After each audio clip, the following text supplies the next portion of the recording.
45 years in keeping Louisville weird, Electric Ladyland has been there for all your eccentricities. While they do offer the best smoking supplies out on the market today, there's a whole lot more to check out. From ashtrays and blacklight posters, to records, incense and burners, and items to stock your metaphysical supply. They are open from 10 to 10, 7 days a week, located at 2325 Bardstown Road in Louisville, Kentucky, and at electricladyland420.com. Roll out.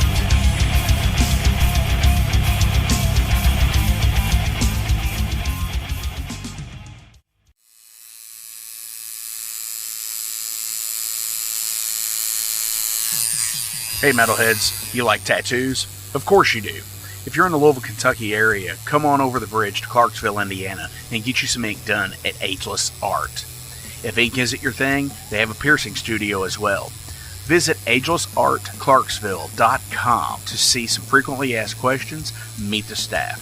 The shop is open Monday through Thursday, 12 to 8 p.m., Saturdays, 12 to 10 p.m., and Sundays, 12 to 6 p.m., all appointment-only spots. You can set up your appointments by phone at 812-283-1793 or email agelessarttatoosandpiercing@gmail.com and someone will get you set up for your first or your next tattoo or piercing.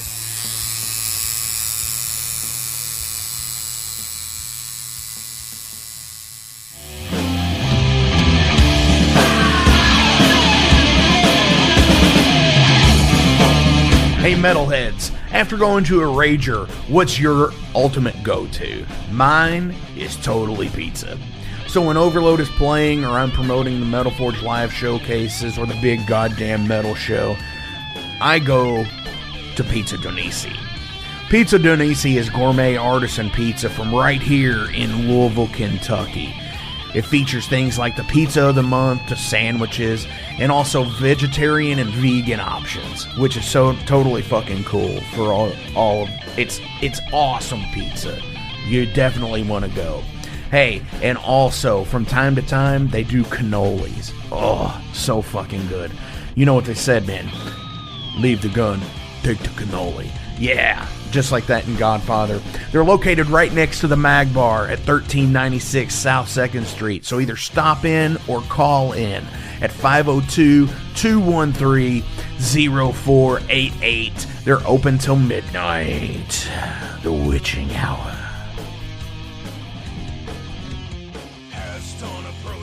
Heineken? Fuck that shit! Pabst Blue Ribbon!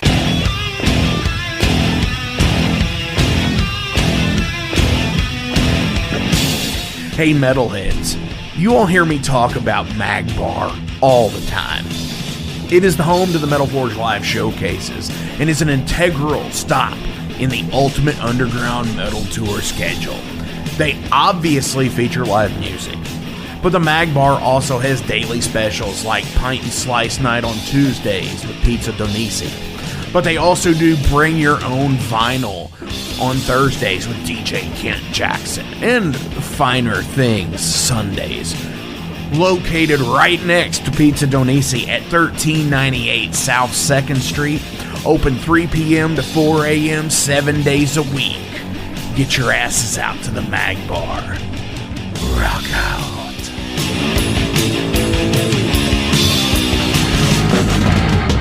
In a broken wasteland, come to my fire and place your blood and steel upon my pyre. Oh,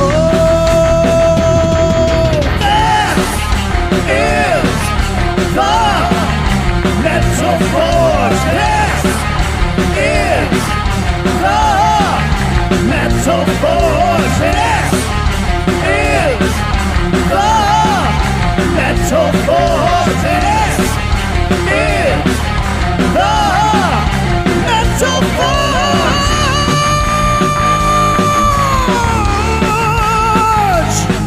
Metal Forge. My furnace starts to glow with crimson coal. What's going on, metalheads? Thank you all for tuning in to this week's episode of the Metal Forge. My name is Mark Jackson, and I am your host.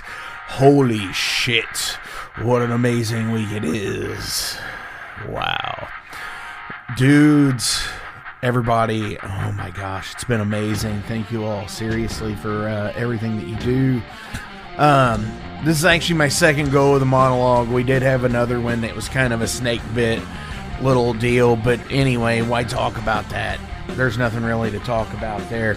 So this week's guest is Denver's own Viperwitch, and I have Lynx the Huntress in the studio. Well, not really in the studio, on Zoom, as you're about to switch over to and see here in a few.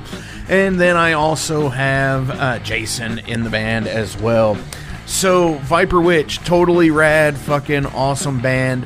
There was a part of the interview that unfortunately did get cut, but going into this, they did not have a Metal Archives page because for some reason it was some stupid thing, like they had to reform and they were taken off because they were considered inactive, and that was before they changed some rules or something. Because I tried to submit them on there, and it's like, dudes, they have a fucking Bandcamp, and they have fucking, like, music and shit, right? But no, they apparently didn't think that it was worth it or anything, and it's like, fucking what the hell? But no, we're gonna check in with them. It's awesome stuff.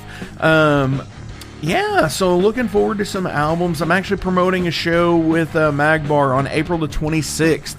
So if you're in the Louisville area, come out and see it. It is my 41st birthday, and it is Tombstoner's album release. And also on that show is Indianapolis death metal Flesher and Kentucky death metal Sinistrum. You might remember Sinistrum being back on the show here a while back, maybe December of the year before last. I don't know. I have to go through the archives and look, and I have a hard time remembering that stuff. So anyway, but yeah, so that's my 41st birthday. Is Friday, April 26th at Magbar in Louisville, Kentucky. Come out and shoot the shit, say hello. Fucking, if you're in the area, if you listen to this show and you are in the area, come out to it. It's fucking rad times. Awesome fucking stuff. But anyways, let's go ahead and get into the fucking awesome fucking band Viperwitch. This is the Huntress. Yeah.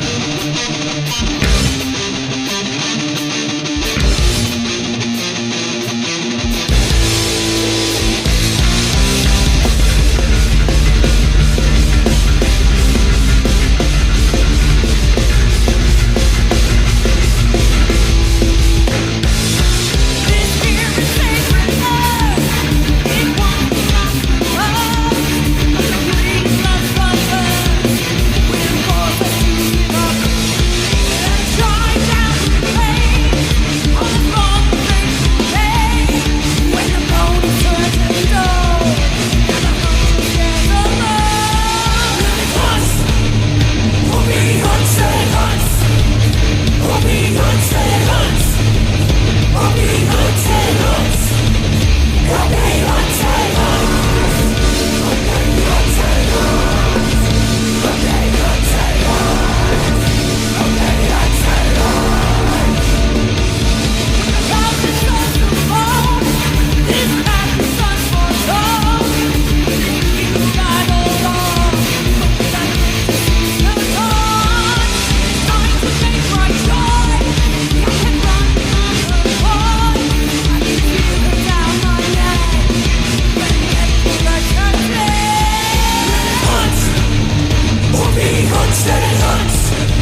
All right, metalheads, we are being joined today with a couple of members of Viperwitch. Who do we have here today? Explain to everybody. Tell them who you are. You go first. I always go first. You go first. Okay, Ladies first. I'm used to you going first. I don't like it. Yeah, I get that. I'm Jason. I play bass and produce and do some of the vocals, both on studio recordings and live. I have been with the band for what now? 4.5 years? No, something like 5. that? 5 years? Originally came on as just the producer, and then there was a hole needed on bass, and I just kind of stepped in, and then There was a hole needed on bass? Like There's a hole in our hearts. an asshole needed on bass? hole that needed filling. Sorry, I just spent 10 hours working today. My brain is a little fried. No, dude, I'm giving you shit already. See, that's what we do around here. No, totally. He can take it. fine. He can take it. I'm used to giving myself shit. So. Hey. Self-deprecating humor. Right? And that's, I mean, sometimes they say you're not supposed to do that, but, I mean, hey, sometimes it's like, what is it if you can't pick on yourself or some shit? What? I don't know. Maybe I'm thinking of something else. Maybe I'm confusing that with, like you can't pick your friends, or you could pick your friends and you could pick your nose, but you can't pick your friend's nose. That's what it is. That's also It's just unhygienic. Right. Yeah. Yeah. And especially now, because you don't want to get extra sickness or any shit like that.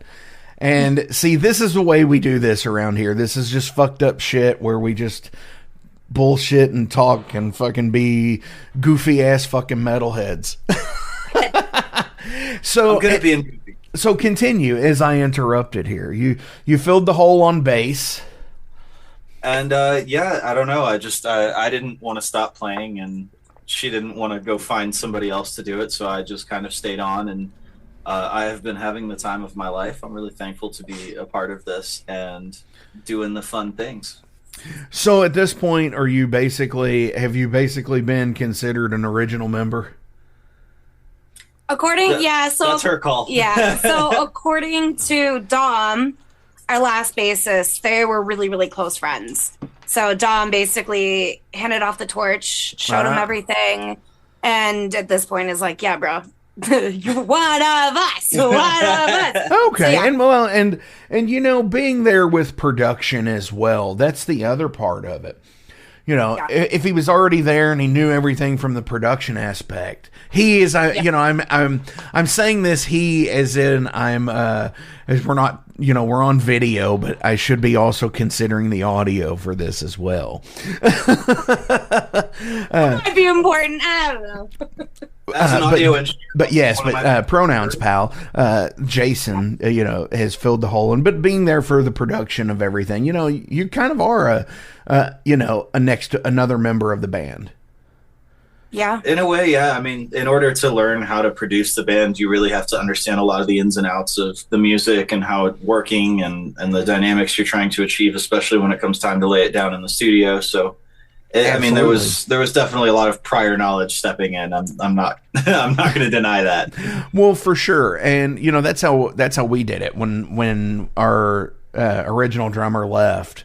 That was, and the second drummer stepped in. He was already a production in the studio. So, but as we've really went into this, please introduce yourself. Oh, we never got to you yet.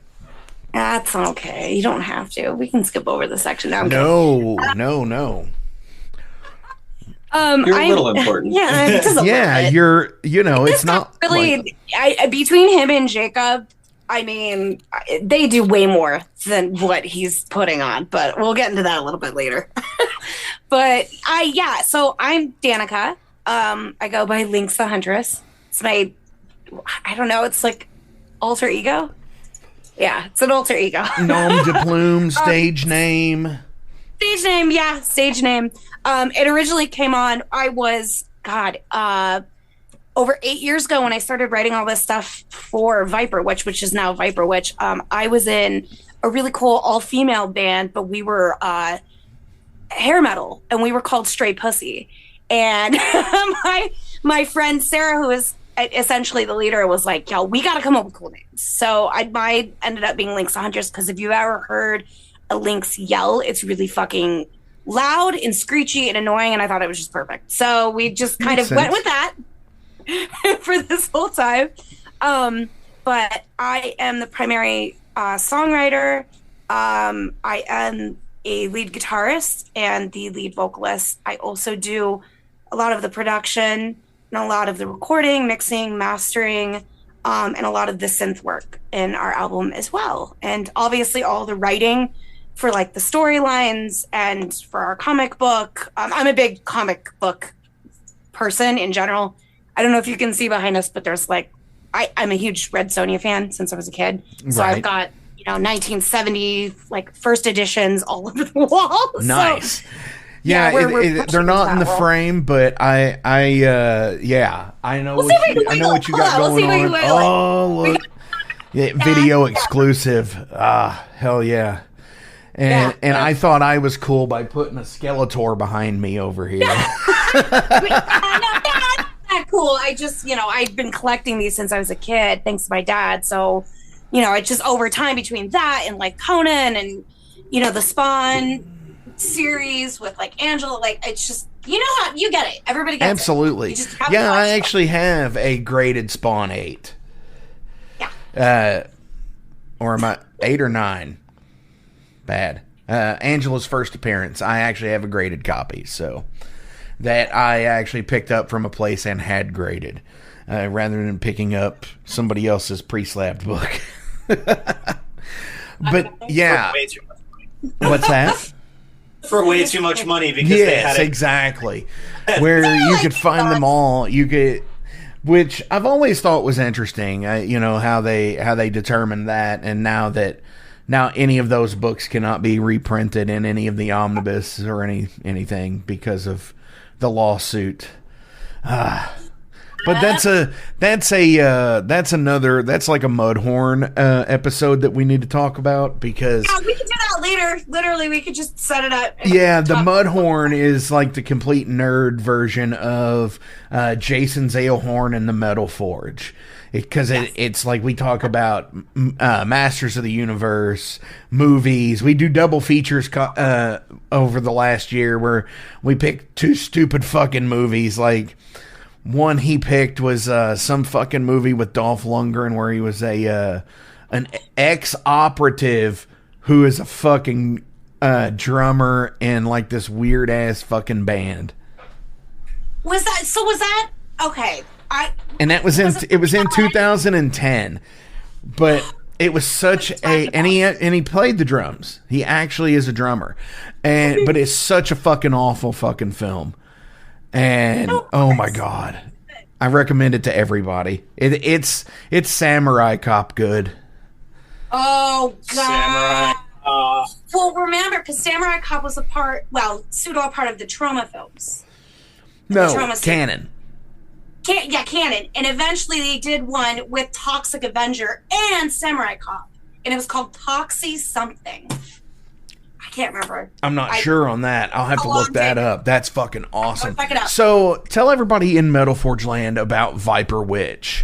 Where did you start? I hate this where did you start questions, because you kind of just did tell me where you started.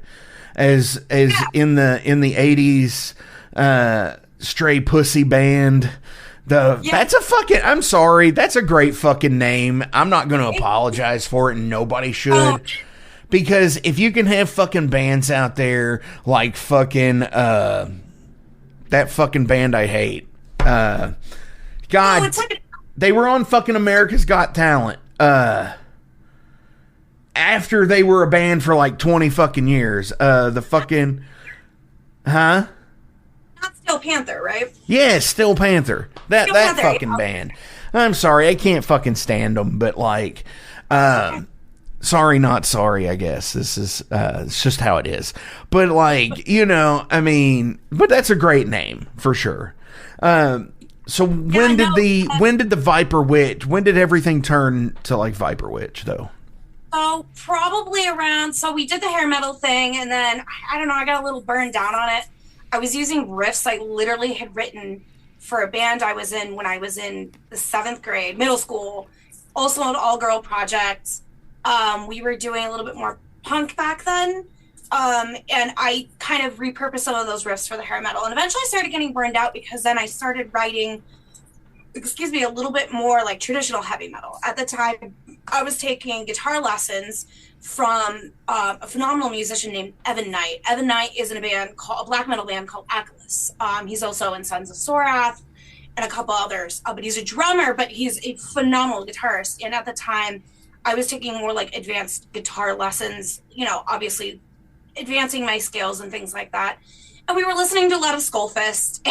And so I started kind of shifting a little bit more that way, because that's really where my heart is a lot of the traditional 80s heavy metal. Well, not 80s in particular, but, like Rainbow, Dio, Judas Priest, and then obviously more into speed metal realms. But so I started kind of writing a little bit more like that. And then my friend Sarah and I were like, let's try doing that. So we eventually got that together, and we were called Saxon Killer. And that's when we started kind of writing everything. And that's where She-Wolves really started taking shape. That's our big single. Sarah and I basically came up with it. She came up with some of the actually most of the chorus. If you remember back in like the 90s, TNT had those dirty late night movies. Yeah, and there absolutely. Was one called, yes, it was called She-Wolves of the Wasteland. And Sarah was a movie buff. This girl is incredibly really intelligent and a big movie buff, as well as like a Trekkie. And so, we'd sit there and watch these goofy ass movies, remembering our childhoods and being like, fuck, let's write shit for this. So yeah, that's how that came around. I started writing the riffs for it. We started kind of putting it together. And as time progressed, everybody did different things. And then I started really, really focusing on writing a little bit more complex and needing other members for the band. So yeah, we just started building, and as of like about 2017, 2018 is when the first lineup all got together. Really great musicians. We had a lot of fun. We did a lot of really cool shit. We got to play for Dawkin. Enforcer came through with Warbringer. I think the biggest accomplishment was we got into the Vakin battles. We went down to Arizona. For anybody that's played Arizona, Joe's Grotto, the people there were so love amazing. That place. I did not think, I thought we were going to go down there and get like jumped. Like I thought people were going to hate us. No, that place, when people show up, man, it's great. They're fucking into it. Yeah. I've been there. Fucking, so great. Yeah. When did what time of year did you play that? So I think that was about 2019, the spring of 2019. Spring, okay. Oh my God, we played in fucking August. Oh. Yeah, August. Yeah. It was August the fucking 10th that I know that date was there, and fucking it was. I remember it well because my drummer and guitar player almost threw each other off a fucking mountainside, pissed at each other. And the band van overheated going up the mountain because we got to Phoenix at like noon, so we had to kill like 5 hours to load in. Jesus. And we're from fucking Indiana, and fucking so it's like, what the fuck? Yeah. And I've been to Arizona. Desert heat is different. Yeah, and I've been there, so I know what it's like. And these two, oh my fucking God, everybody was under each other's skin at that point. Because it's like 4 days in at that point, and we're just like, fuck you, okay? Get the fuck away from me. And fucking, but yeah, it was 125 in the heat of the day. And when we were driving to LA that night, it was still 117 it just at midnight. Well, it's like, fuck.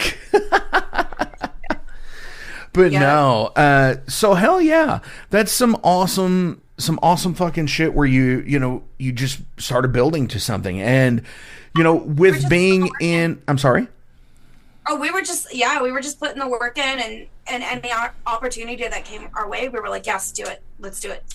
Yeah. I don't care how much it costs. We're just going to do it. So. Well, and I think you have to be that way because, if you don't take the risks, then what's the point of actually being able to say, you know, I had that opportunity. Just no, you could have fucking done something, you know. It's no time like the fucking present, you know. Yeah, there's a lot of times people don't understand that the universe offers a lot of windows for you, and if you're not looking ahead right in front of you, you'll miss it. And a lot of people were like, wow, we just don't have money, we don't have that. But there are ways. If there's a will, there's a way. And if you love doing what you're doing, you're going to make sure that fucking happens. And you're going to make sure everybody around you is also all in and that you're supporting each other. Like, hey, you can't do this, I got you. Like, I will go put my other fucking 4 guitars in pawn. I'll make sure I got the money for you. Don't even worry about paying me back. We'll work on this fucking together. And I think a lot of people just either... I'm gonna... Okay, one thing here. I'm gonna call bullshit on one thing. I'm not pawning a fucking guitar for nobody. I'm sorry. I did that one time. And I lost it because I couldn't afford to make the payments back, and they weren't there to help me. Nope. Yeah, they were there to make that money. So, I will not ever do that again. If I'm pawning any fucking gear, it's because of me. It's like, my band needs shirts. I better pawn this head I don't use. Yeah, whatever. I mean, that's fair if it's for the band, you know. The gear was for the band. The money from the gear is still for the band. Exactly. Yeah. So it's give and take at that point. And I think that's what a lot of people don't really get, is like, you know, there is a lot of give and there is a lot of take. And as you said, you know, if you want to do something, you'll find a way to do it.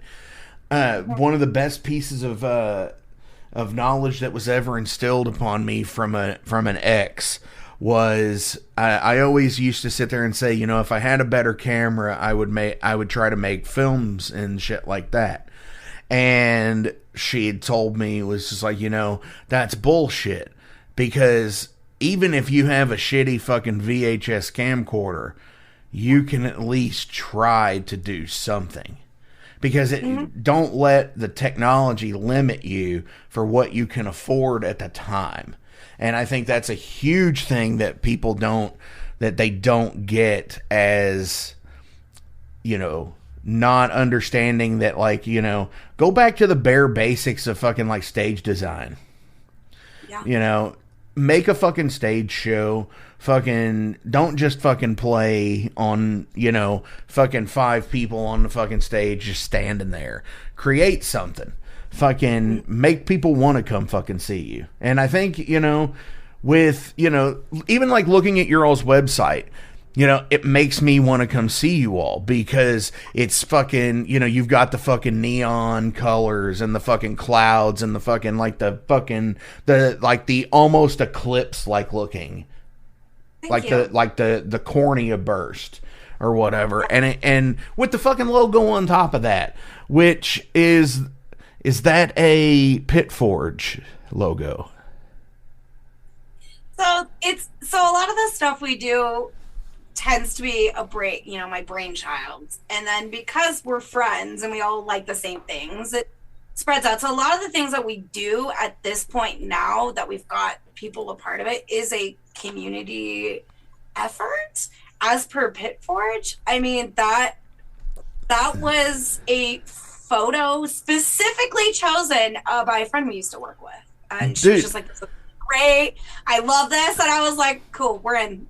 Dude, I love fucking Daniel's. I love Daniel's work though on his logos and shit. He does shit for everybody. Fucking Glyph, Wild Ride. I mean, he hasn't done one for me yet, but like, I'm just like, maybe. Hang on. Some beer and be like, hey, buddy. Yeah, I am. I am gonna get a shirt design from him though. I did promise him that for sure. So. Yeah, we get to work with a lot of really amazing artists. Oh, really yeah. Do. There's Apocalyptic Nuke and Diego Garza. Okay. Down in Texas, who's in Hell Fury. Amazing guy. He was there from literally the beginning of Viperwitch, and did our original logos. He also did the She-Wolves of the Wasteland artwork. I basically told him what I wanted and got it on paper. But yeah, it's one of those things. A lot of artists are very, very busy, and you got to make sure you got the money for them. Because, you know, Yeah, and that's the thing too is, you know, we're all in it together. We're all counter producing for each other. You know, where you know, whether it's album artwork, logos, whatever, you know, just even layouts, shirt designs, whatever. Even, you know, as you mentioned earlier, comics and stuff like that. You know, as I'm holding up my Masters of the Universe mini comic here, that was just on my desk. So yeah, and even into the small time printers and stuff, it doesn't always, you know, you don't always set up a fucking big, not a big cartel, but a, you know, like a cafe press or a threadless shop, because feasibly, you know, those are fucking dead end fucking things. You're making $3 off of a $30 shirt, you know, or somebody. Yeah, we found that out with our website through the merch designer. I spent about 80 hours designing all this merch. And by the time we got it onto the website, it was like, you're going to make $4 fucking dollars. And I was like, cool. Well, we obviously really love this because we're making sure. I wanted to make sure everybody was happy and included different sizes, different styles. But it's like, yeah, you're not making shit off of that, it is what it is. So you have to go to other avenues. And where I do think that has its place, you know, I was talking with some members of my other band, Ice Howl. And we were talking at practice this last weekend about that. And I was like, you know, it's a really cool concept to have like a special order only shop to where it's like only online designs that you can, you know, you can pay, like you could just scan the barcode and go to it and order it and it ships direct. That's a cool concept to have, along with stuff that's there.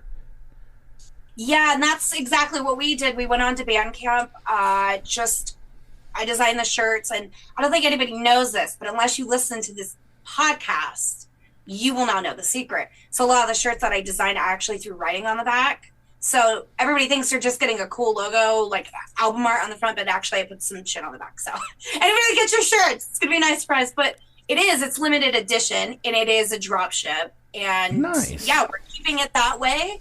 Versus, you know, the website. So doing that just gives more options and makes it a little bit more exclusive for you. So yeah, it works. Yeah, and then we have like merch that you can only get if you come see us at a show because, you know, we only have it in the merch bin. And yes, exactly. Exactly. And I think that's what one of the things that I think is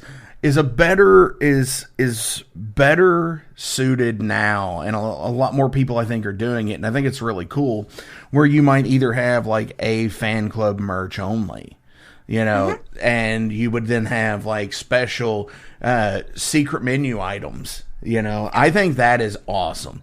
You know, it's like go to, say, I'm going to throw him out there because he's a merch guy, Andrew from Metal Assault. You just sit there, what's the password for the show, and get a free, or not a free, but a secret merch item or some shit. Yeah.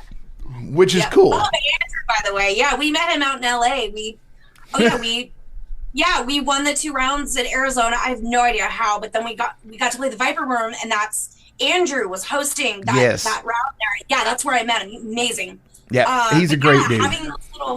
Having those little items, because, you know, for a lot of us metalheads, it's like owning the, like, you know, Triumph and my fucking brain is fried from today. Triumph and Agony Warlock tour shirt. You know what I mean? It's like, man, I've got this one fucking tour shirt. They only did, you know, these many dates, and they'll never print it again. So we're trying to, as a community, you know, talking to all these other bands about doing that, like having specific shirts for very specific shows or festivals or, you know, tour runs, or just online. Like if you're a part of the fan club, you get this specific design or this artwork, just so it's more feels like we're collecting things again, collecting special vinyl prints and things like that. And that's a big deal. And the vinyl print deal is insane. I love it, don't get me wrong. I wish I had enough disposable income to buy a variant of every color, because for the bands that, for the bands that I really love, and there's a lot of them, I would be in the poorhouse. Like, seriously, because like I love the variant stuff. I love gold variant. So I'm like definitely a Red Dragon when it comes to that shit. I love the gold horde. So like if a vinyl has a gold variant, I'm probably gonna get it. You're gonna pawn your gear, and you're gonna. No, I won't pawn the gear for the gold variant. Pawn your but gear, like, do it. I might, borrow some money from Dave, who is not a sponsor of this show, but probably should be at this point. Hey, Dave. So Vinyl just dropped. What's that? Oh, I was kidding around. I said new gold vinyl just dropped. Yeah, right. And I love the vinyl thing because where it's come back. Because I remember, being a kid, sitting in front of the entertainment center with a stereo that the belt or the motor quit on, so it didn't play vinyl anymore, but it was still sitting there in the living room, and it was kind of like a catch-all cabinet. Yeah. There was shit that they would that my parents had put in there that like, okay, it's like that, we'll leave that in there because nothing's going to happen to it. And then it'll be like the fucking, the glass fucking bottles and shit that fucking look cool that in the 80s. All dusty as fuck, but it's amazing. You don't want to touch anything. Yeah, exactly. Exactly. So that was a thing. And then like seeing like Willie and Family, right? In the floor. So to be able to be like, 4, 5, 6 years old and doing that, and now being in my 40s doing that is still pretty cool. Especially with like all the resurgence vinyl in bands that had vinyl back in the day that got a re-release now. Yeah, Shadebeast just did theirs. I got y'all gonna have to Shadebeast. They announced that they were doing Shadebeast 2 also. Here recently. Theirs, and then I just got my hands on Borless. Just dropped theirs. I have to show you it. So I just got this bad boy. But the cool thing is it's that like. Oh, that's gorgeous! Yeah. Yeah, and it's see through. I think. Hunt your face. Slightly. Yeah. Yeah, we just got these, and we're trying to pick up as much. Here, let me block your face out. I think it's see-through. Can you still see him? Yeah, as I put my finger. That reminds me of Home Improvement when they're the soundproof booth and he's fucking with Al. Yes. I love that. Howdy, neighbor.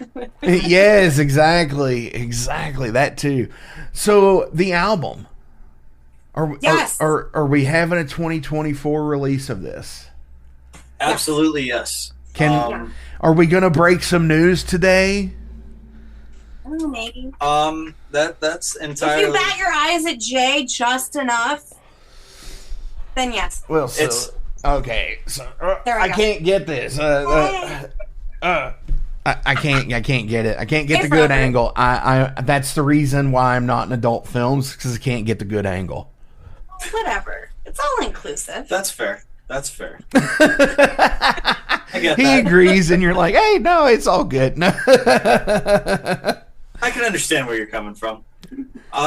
So yeah, I mean, we just dropped 2 new singles from the album. We dropped the album version of She Wolves. And the interlude. And the interlude that follows it on the album, because we're doing a lot of that type of stuff, so we figured we'd introduce a little bit of that before. Just get everybody prepared and ready, because... Yeah.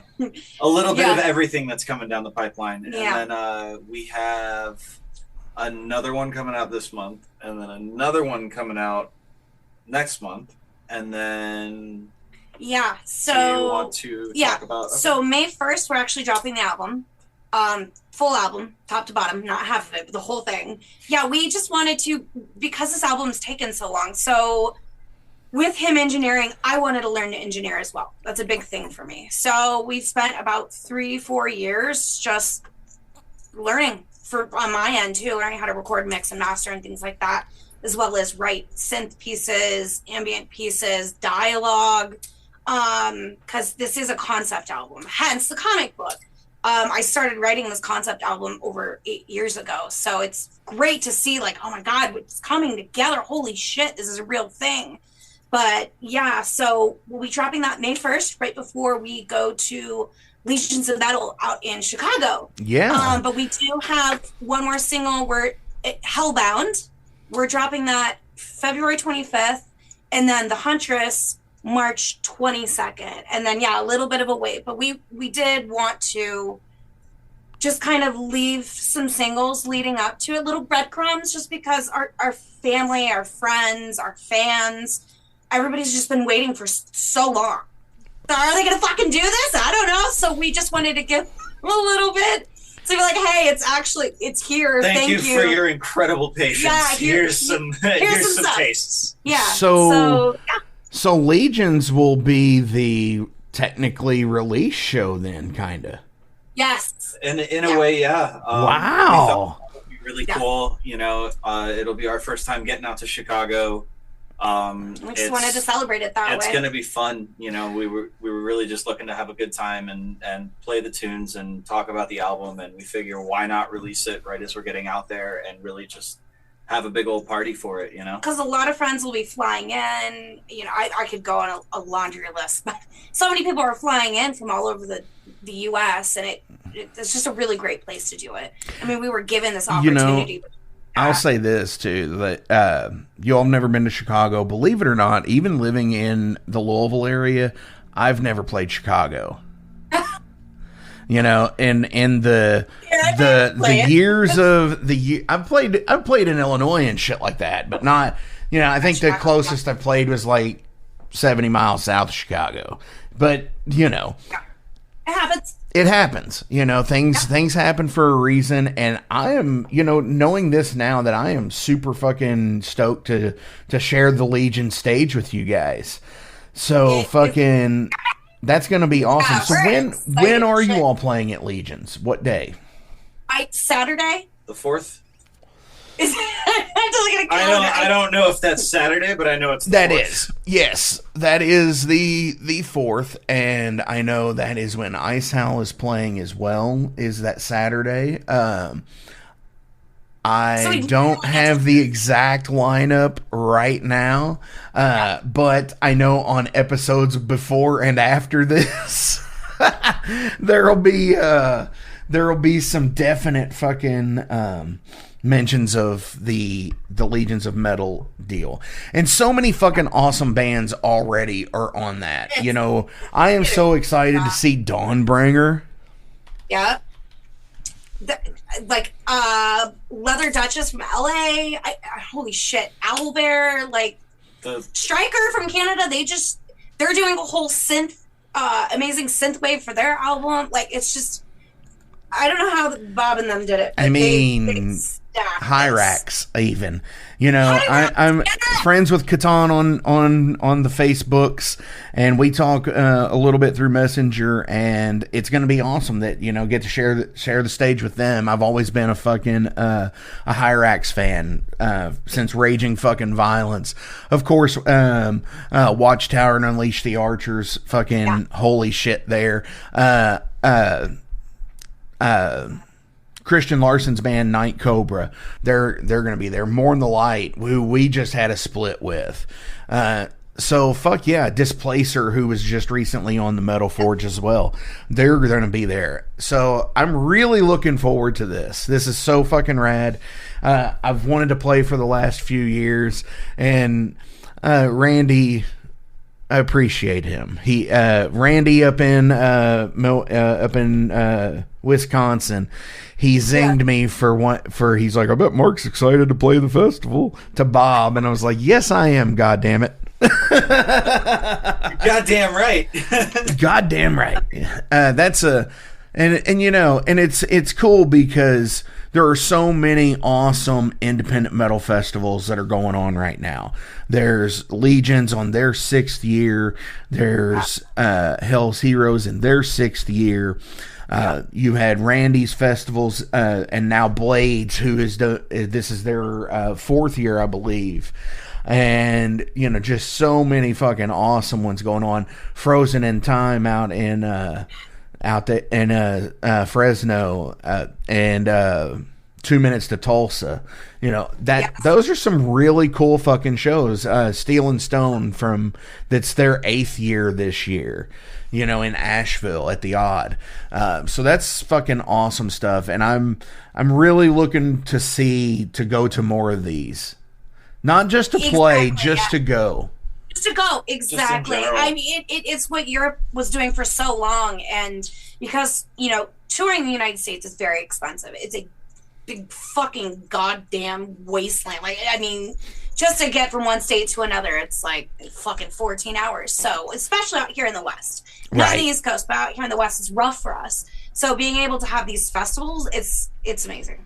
Well, and it's interesting too, because like coming through the West is like, unless you're going through like Texas and stuff, and going out through Texas and Arizona, New Mexico, and in Southern California, it really feels like the tour route for you all is like Vancouver, Seattle, Portland, maybe Bend, Boise, Salt Lake, and then Denver or some shit. Scooping down from the north. Exactly. It really feels like it's like going through Texas and then doing that like backwards J through there. And you're right, you know, when you're driving fucking 14 fucking hours between fucking venues, because that's going through the fucking mountains and shit, that's insane. I mean, brutal. And it depends on the time of year. So I'm from the mountains. I've lived in the mountains for a very long time, and I-70, one of the main highways getting, you know, from east to west, it could be fucking June and it's snowing, you know, and you've got really heavy, wet, dead snow that after 4 p.m. is dropping below 32 degrees, which obviously is freezing temperature. So they will close down I-70. So it's sketchy. So you do have to. Unfortunately, I've known bands that still cut through that corridor, or, you know, even more south. It is better to just kind of either go up or down. Right. You can't. Cutting straight through the mountains is just it's dangerous. Better to avoid it. There's no reason you need to go there unless you're like done with your tour and you're just sightseeing. There is no reason you need to tour through Loveland Pass. No, not at all. Don't do it. I mean, it's not your life. Unless you want to ride, especially in the winter, it's not worth your life. You know, absolutely. we were through there in August one year, and even in August, it looked like a fucking snow village.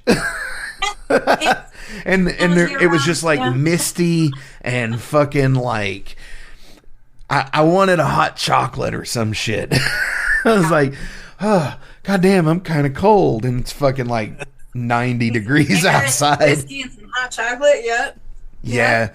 I always said that if I ever wanted to move out to Colorado, I know a bunch of people that live in between Denver and Colorado Springs, but I think I would probably end up going to like Grand Junction. Yeah, there's a couple really killer like venues out there, lots of bands. It is a really great place to post up at, but you know, Colorado's really expensive right now. It's literally Californication, whatever the hell you call it. Californified? Calified? Yeah, it's following the Colorado. It's because of the mile high. So I'm going to go ahead and switch over here to some derailed questions. These are all about you all as people. These, they go from anywhere. They come from anywhere. They come from various interview decks and stuff like that. So pretty much anything's on the docket. Yeah, we can talk about everything forever. Like literally, we won't stop. So Can confirm. Do you bake your own bread? Yes. Really? So, I'm actually, this is what not a lot of people know this about me. I'm actually a sushi chef. But before that, I was just chef doing all kinds of other stuff. So, yeah, I can make my own bread. But the sad thing is that we are glutards. I'm literally allergic. I am like allergic to fucking wheat flour. So right. Yeah. One of my best friends is. I get it. Yeah, so you have to use like alternative flours, and honestly, it just doesn't, because there is no gluten, there is no enzymes to kind of eat the yeast, to kind of puff up. Like, it's really, really difficult to do that. So I just don't waste my time. And it becomes dense, yeah. Yeah. It becomes really dense. See, and what's that? We eat lots of white rice now. We're like Huskies. I get it. Yeah, that was my go-to with when I just didn't want to start keep eating bread, because I'm diabetic, and you know, having to and I would love to have someone you know, or be able to make bread with like almond flour or something, you know, something different where it doesn't have like the super high carbs, but like. Nah, not that. Check out Debbie's Bakery here in Colorado. They do ship. Dude, and she hell yeah. Check it out. And if that doesn't work, let me know. I'll message you some other options. Sure. Dude, that's awesome. Thank you. I need to fill your belly. That makes me sad. Yeah. Oh. All right. So another question is, overall, do computers save you time or waste your time? Depends on how I want to use it that day. Yeah. I can either be super productive, or I can absolutely blow 8 hours like it's nothing. Yeah, we're both tech kids. Like, we both work in tech, and we're both PC gamers. Oh God, that term sounds so bad. I'm like, I'm a PC gamer. No, lots of World of Warcraft back in the day before Mists of Pandaria, because let's not talk about that subject. Not going to go into it. I'm just save it. I am the worst gamer type. Okay. I am a retro gamer only. No, and that's great. That's great, because PCs will suck your soul and your life out of you, especially if they're like MMOs. Like, just don't do it. Oh yeah, don't do it. Oh yeah, I know people who have went like broke on that shit. Yeah. Like with all like the online purchase shit. Yeah. And it's like, that's a real thing. That's as bad as like, like the gambling, like fucking Gamblers Anonymous type shit.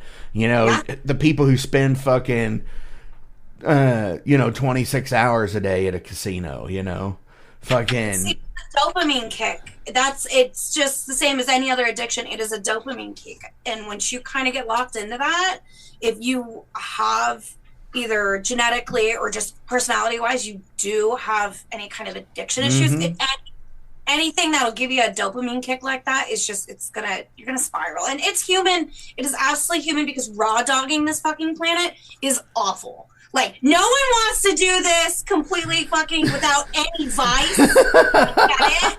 Like, I get it. I'm not judging, but yeah, it's just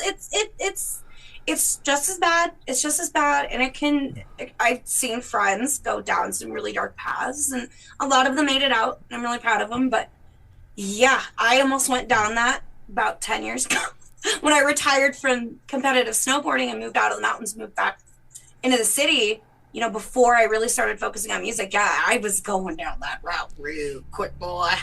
Understandable. Hell yeah. And they waste a lot of my time too. I'm on one every day. I work with auto parts, so I'm looking up car parts every day for fucking from shade tree mechanics to shops to fucking a bunch of people. And so yeah.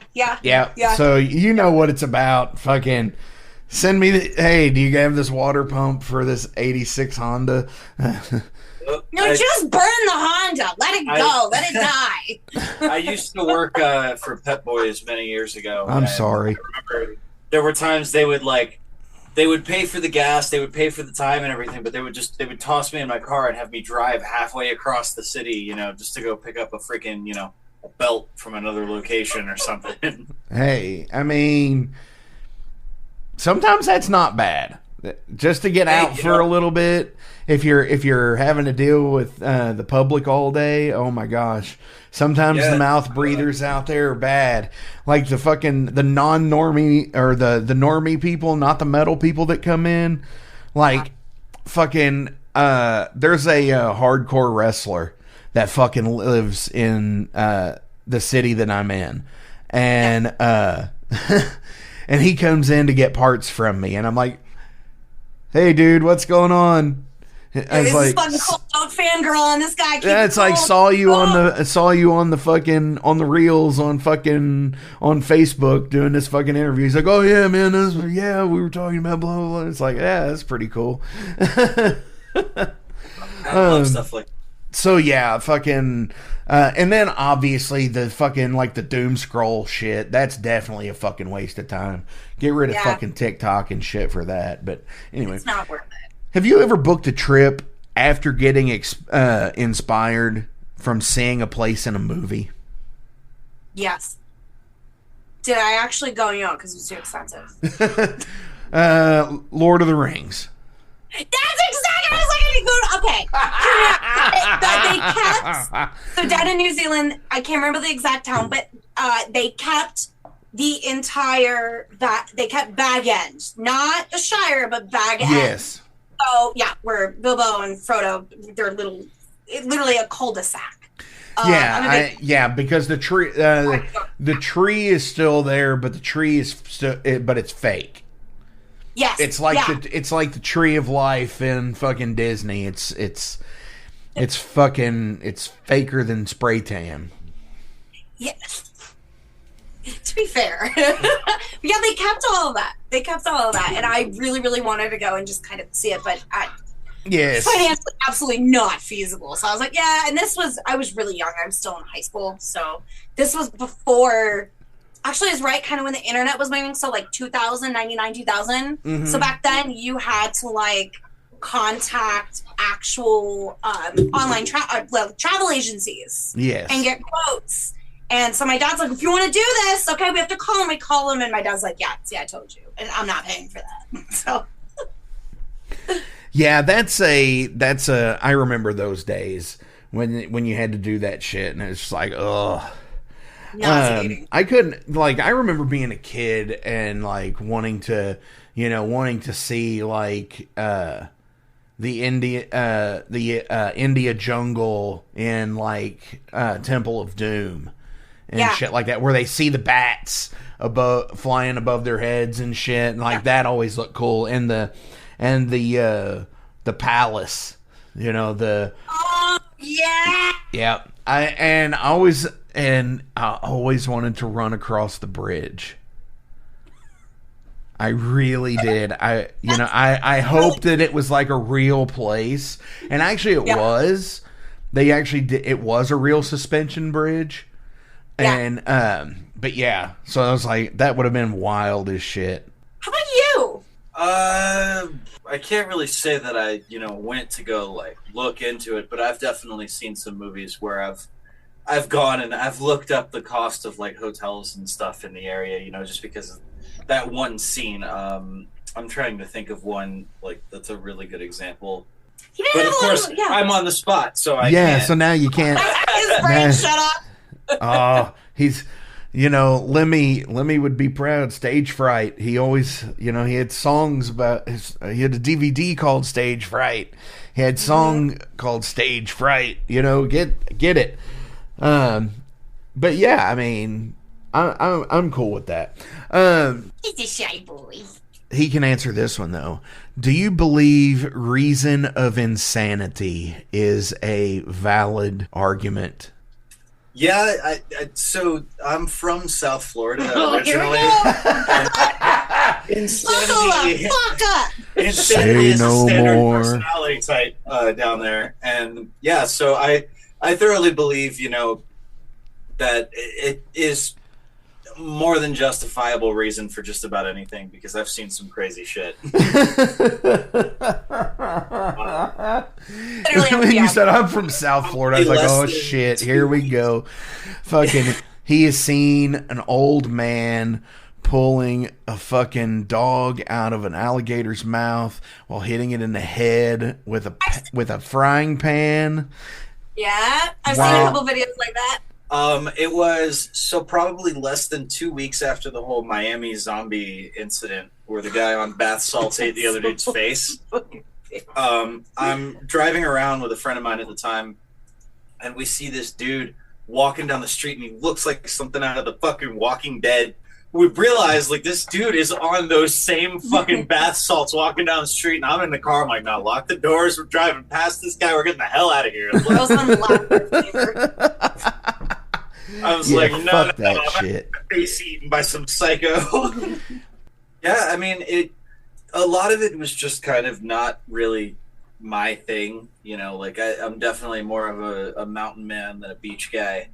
I love the cold. I love the snow. I'll go outside in like 16-degree weather in a pair of shorts to take the trash out. He literally fucking does it. He literally, I'm just like, where are your shoes? So it just, you know, it fit like a slipper to put it simply, you know, so this feels like home and I love it. But he's a metal Cinderella.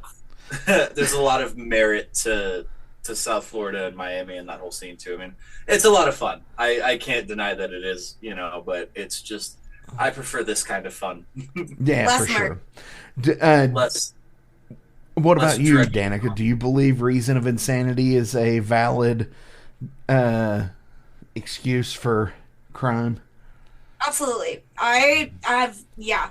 So, unfortunately, in the United States, mental health is not taken fucking at all seriously. I can see the shift that we are, but access to healthcare in general, Is a people game, forget yeah. that the brain is a literal fucking organ. You know, it can be as faulty from birth as it can be in your late 80s. So, unfortunately, when certain wires aren't crossed or aren't completely built correctly or what have you, I feel like to the wrong point. Yeah, I feel like that's just, you know, your behavior is going to be whatever dictates the illness. And yep,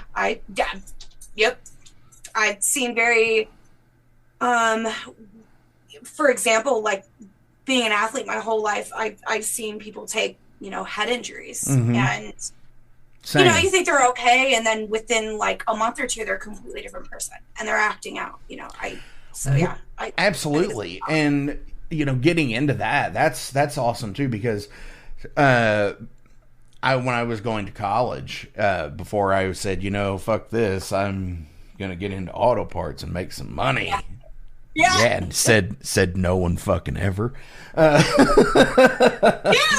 said it. I know there's a lot of people. College is College didn't work for me, but like the crazy shit that was like with it was, as you just said, like being in psychology and reading about people like Phineas Gage, who had the fucking rebar go through his skull and he lived, and this is in the 1800s.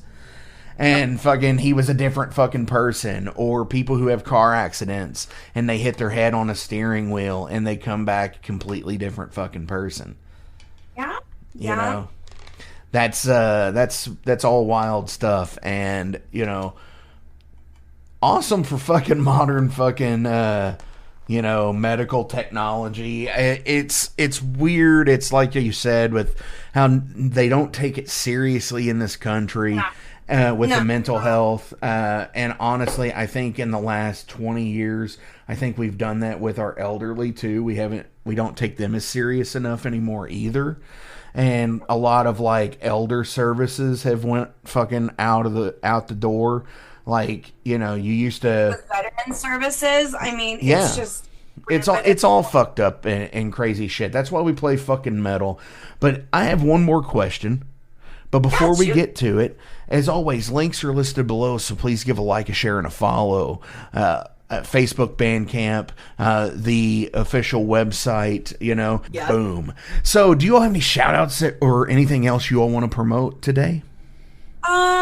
My goodness, there's a lot going on. Okay, so as per Colorado, Will Perkins from Celestial Wizard, who is our live second guitarist, one of our best friends. We play D&D together. He's amazing. As well as Nick Daggers in Celestial Wizard are on the album, as well as Devin Ritchie from Anubis is also on the album. But as per Colorado, there is the Mile High Power Metal Fest, which I believe Soren from Celestial Wizard, basically Celestial Wizard, put on this amazing power metal festival here in Colorado. So please, please, please check it out. Buy tickets, fly out here, fucking do it, because it's literally all power metal. Absolutely phenomenal festival. I'm really excited for it. That is a really big one. Ladybeast just repressed, got new artwork for their album. Holy shit, there's so much going on right now. Show and Tell just dropped their new album. There's like a laundry list. Oh, absolutely. So I get it.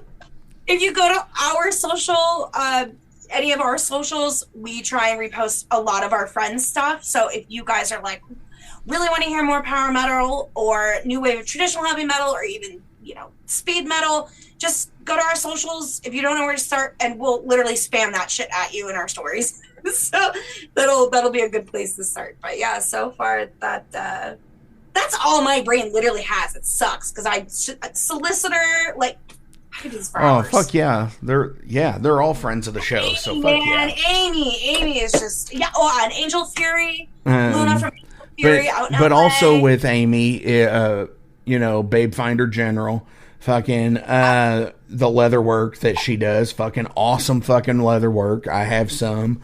Fucking, I have a nice fucking wrist bracer that she made. Yep. Fuck yeah, she's great people. Jason, do you have anybody you want to give shout outs to?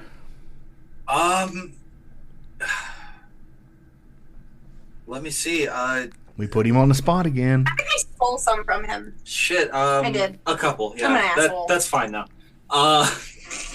So yeah, definitely everybody in Celestial Wizard, they have been a massive support and help through our whole recording process, and with this festival we're doing and the last show we just played too. Will from Celestial Wizard has been a hero, a saint, a godsend, whatever you want to call him. But he's definitely been amazing. Always love shouting out the boys in Weaponizer from here in Denver too. They're always just doing really cool stuff, and they have the sweetest of shirts. So really cool shit. Love to shout them out when I can. Hell yeah. I need to get back out that way. It's been a while since I've been out to Colorado, so I need to go. Well, I'll drink a beer with you. Fuck yeah. Hell yeah. April 27th, we're playing a benefit show. Oh my god, That's going to be a little bit too... Saved by Ruin, Vintage Fever.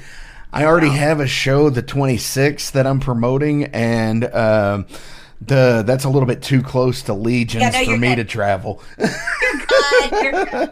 No, but I would love to eventually. So, final question of the day. Yeah. Do we control technology, or is technology controlling us? We already, what's the actual term? We already passed that back in the 90s. It was called where it's everything is already, it's sentient. We are already past the point of sentient, and at this point, we need to start fucking respecting it, because Terminator is going to happen. You yell at Siri one more fucking time, she will burn your house down in the next 5 years. Hey, don't say that. Don't say that. She's connected to me right now. Yep. Same. I've got several in the room with me right now. Just treat them like people at this point. Always say please. Don't be a dick. Yeah, don't be a dick. Stop. Yeah. Don't do this. Don't tell Siri to fucking lick you or suck your dick because she's recording that shit. And no, the fucked up thing is the Simpsons always predict shit. Yeah. So the South Park. Yeah, and there was an episode I remember seeing where fucking it was I think it was one of the Treehouse of Horrors, and the very end of the episode is iPhones with fucking earbuds, fucking like whipping the fucking people of Springfield with the earbuds, and it's just like being a slave to the fucking phone and shit, and it's like, oh god. With the technology where now it's starting to cross over from The Simpsons into Futurama is calling a lot of this. Yeah. And like, Oh yeah. a lot of the stuff that they show, like when they did their iPhone way back in the day, where they like jam it into your eyeball. Yes. A lot of things. I've watched that episode recently. There's a lot of things I was like, oh, holy shit, that's actually like happened now or is happening currently, and it's it's crazy. A lot of those types of shows. The funny thing is all of the retroactive shit that had happened in the show that they wrote before it had happened. Yep. Like, you know, when they were, where they were foreshadowing shit. And it was like shit like from the year 3000. He's like, no, in such and such, this happened. And fucking, it was like an episode of fucking like before it even happened in fucking real life. Yeah. And that shit. I went and bought a Tamagotchi at this point. I'm learning to nurture the next digital overlord. Yes. Yes. I for one welcome our robot overlords. Dude, and you know the funny thing is everybody hated everybody hates Metallica now. But like the Spit Out the Bones song is totally, the video is totally that. The digital fucking overload. You know, the digital overlords fucking. Yeah. Rush definitely. Rush called it. We didn't listen to Rush. Nobody took Rush seriously, and here we are. Yeah. Right. With fucking 2112. Fucking, yes, absolutely. Which, you know, The Fountainhead by Ayn Rand. If you like to be bored to death, read it. No, it's okay. All right. So what are we going to play out today from you all? I'll let you say it. Oh, all right. I'll say it then. So let's play Hellbound on the way out today. New song, Metal Archives. Hellbound. Yeah. It's not doing it.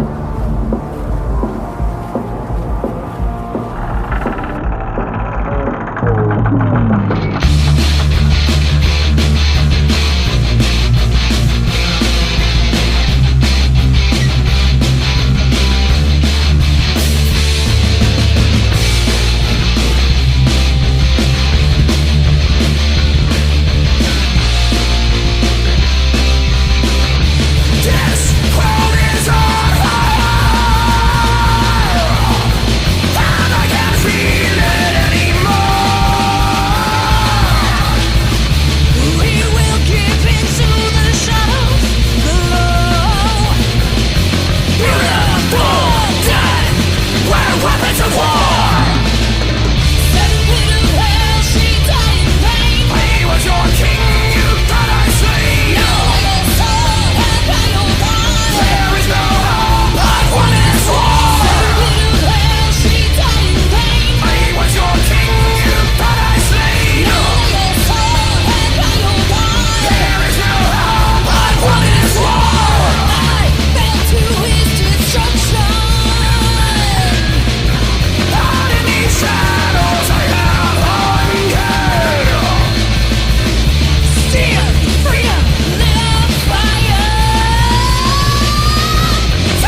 shame! You took everything! It's too easy. But if you want her... Come and get her! Mortal! Your reign ends now, and I will have my vengeance, witch!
In 2017, one man's vision and passion for all things metal started out as a record store in his house. Years later, the fight against a mainstream empire continues as Shadebeast. An independent metal collective and online store based in Athens, Georgia, is the world's premier heavy metal brand for music heads that value authenticity over the mainstream acceptance. Featuring original t-shirts from some of the best underground artists, as well as stickers, posters from the Shadebeast Presents concert series. Unique, one-of-a-kind collectibles and small curated selection of vinyl and cassettes from the masters old and new. Visit shadebeast.com and enter promo code SithLord for free domestic shipping on your first order, whether you're a new customer or returning. And be sure to join the Shadebeast social groups on Facebook and the interwebs to keep up with the new release announcements and talk all things metal and Star Wars. You'll never find a more wretched hive of scum and filth.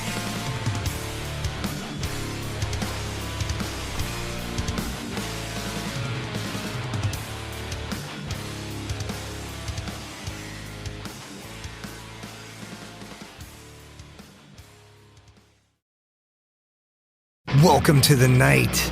You think you know Night Demon? Then the Night Demon Heavy Metal Podcast is for you. Step into the darkness as we peel back the curtain to give you an unprecedented, all-access look into the mind and the heart of the demon. We're talking band history, song analysis, studio anecdotes, stories from the road. It's everything a diehard Night Demon fan could want and more. This is the only place to learn the inside scoop, the deep dive trivia, the untold tales from the band members themselves and those closest to the Night Demon story. Need more? The sacred Night Demon Crypt will be pried open to reveal demo recordings that have never before seen the light of day, all with in-depth commentary by the band and the people who were there for the writing and recording process. This is a gold mine, a treasure trove of all things Night Demon. Head over to nightdemon.net or wherever you listen to podcasts.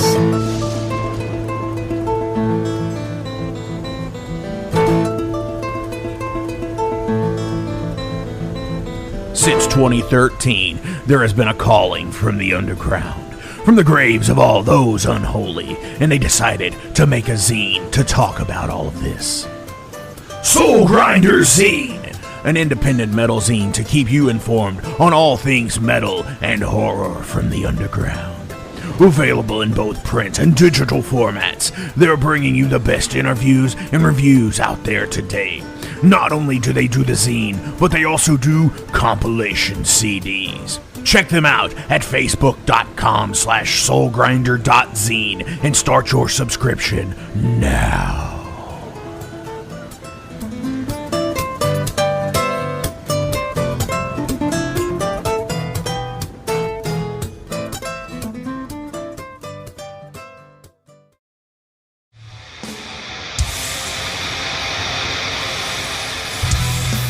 Hey everybody, let me tell you about the new sponsor to the Metal Forge, Unchained Tapes.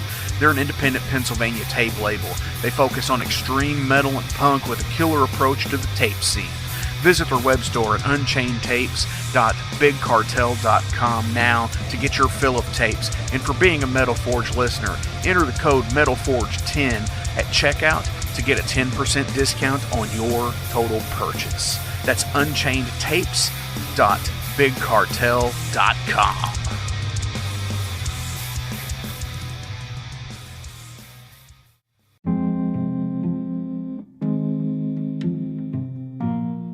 What's up, Metal Forge fans? This is Alan Bishop, the alchemist of Indiana's Black Forest and head distiller at Spirits of French Lick. Do you find yourself drawn to the unexplained, fascinated by the Fortean, or enchanted by the paranormal? If the things that go bump in the night resonate in your mind, then tune into my brand new podcast, If You Have Ghosts, You Have Everything. Featuring first-hand accounts, collected stories, interviews, history, and speculation related to all things not of this world. Available now on Anchor, Spotify, Google, Amazon, and more. Sit back, relax, and remember, if you have ghosts, you have everything.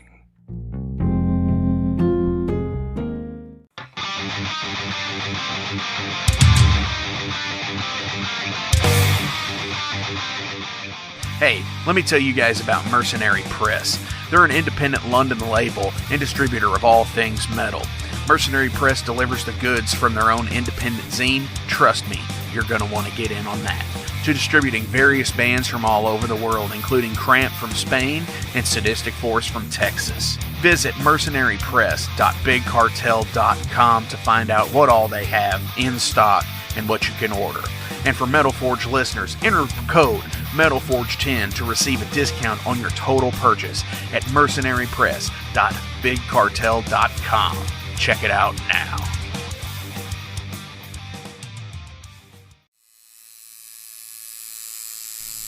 Hey Metalheads, it's with great pleasure I get to tell you guys about a new sponsor to the Metal Forge, Ageless Art, New Albany. After 20 years of owning and operating Ageless Art in Clarksville, Indiana, Phil Garrett had a vision for a new type of tattoo studio. Something that is clean and modern, sleek, refined, inviting. And he's done just that with Ageless Art in New Albany. You can find it at 2736 Charlestown Road, New Albany, Indiana, 47150. Business hours are Monday through Saturday, 11 a.m. to 7 p.m. Sundays are 12 to 6. All sessions are appointment only, so give them a call and go get you some new ink. Or if it's your first time, go get your first one, baby.